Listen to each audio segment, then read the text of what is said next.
Often, when we think about cars of the future, you think about something economical, even something lightweight and easy to handle, maybe something that simply wouldn't use up the natural resources so fast. Well, what if I told you we already had that? In fact, it's old news. In this video, I want to show you the FORD HEMP CAR. So enjoy the ride as we check the rear view mirror and take a peek into the past.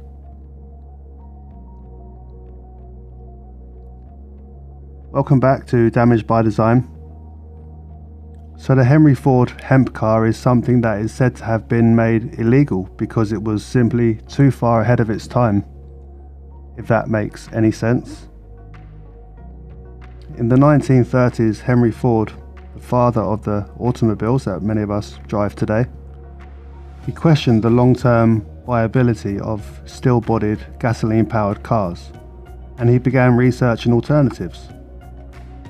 His studies led him to experiment with the concept of constructing cars out of hemp. In these days, it was a budding industry at the time to be trying out new ideas freely.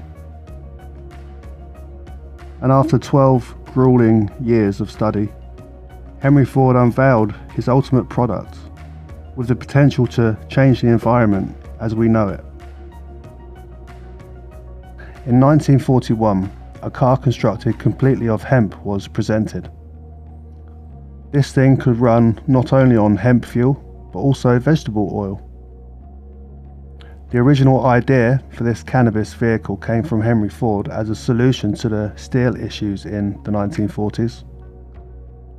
This was around the time of the Second World War, and steel became scarce due to the war efforts, and so America eventually instituted a steel rationing, allowing all of the steel that was available at that time to be used in building even more warships, tanks and other military equipments.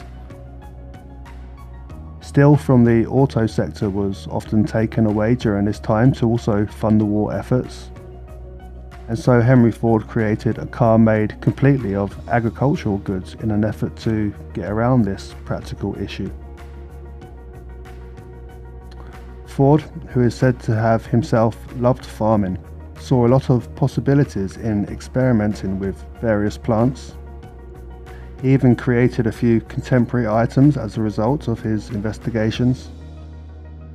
Ford also thought that cars that were made of plastic were considerably safer than the ones made of metal because they were much lighter.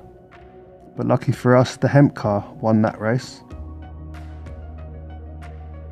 It says here that the panels were moulded under 1,500 pounds of hydraulic pressure using a mixture that included 70% cellulose fibres from wheat, straw, hemp and sisal, plus 30% of resin binder. The car's tubular body welded frame was the only steel in the entire body. The body was 10 times stronger than steel, and Henry Ford was so confident in the panel's robustness that he apparently used an axe on his display car. The axe, which would have slashed any normal steel panels, is said to have just bounced right back. Who knows, maybe the axe was made from rubber. But according to the majority of reports, the outside panels of the hemp car's body were primarily made of hemp. According to some experts, soybean resin may have also been utilised in this procedure. Maybe Henry Ford even advocated for their use because he personally owned some large soybean fields. And even though environmental concerns weren't really measured back then, this car was far superior to those that had used conventional raw materials. Even Rudolf Diesel, the father of the diesel engine, was involved in the development of this vehicle.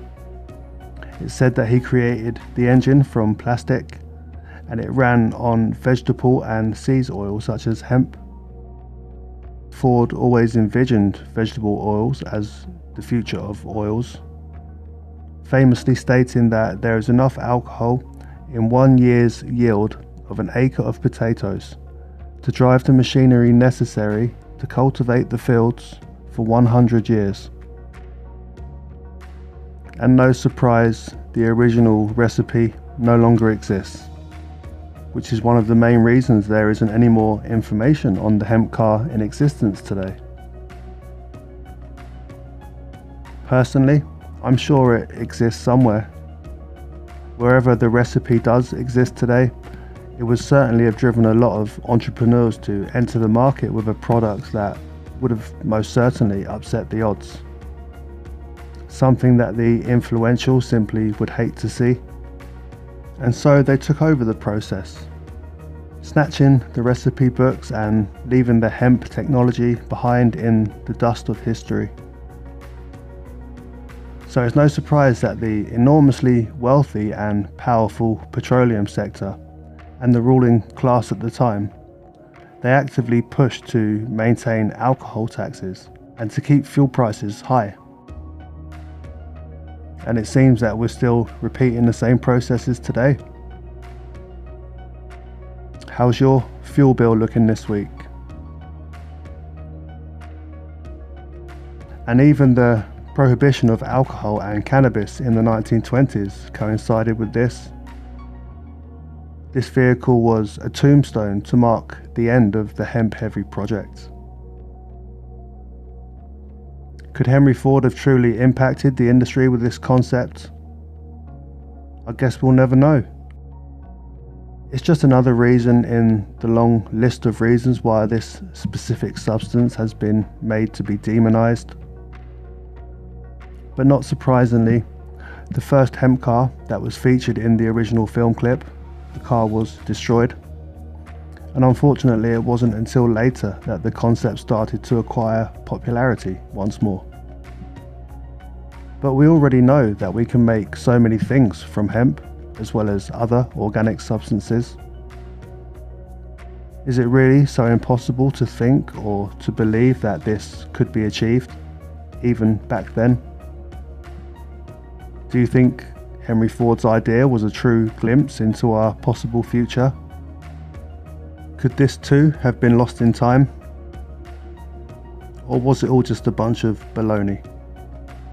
Just another story to keep us all looking in the wrong direction? Let me know down in the comments, and don't forget to like and subscribe.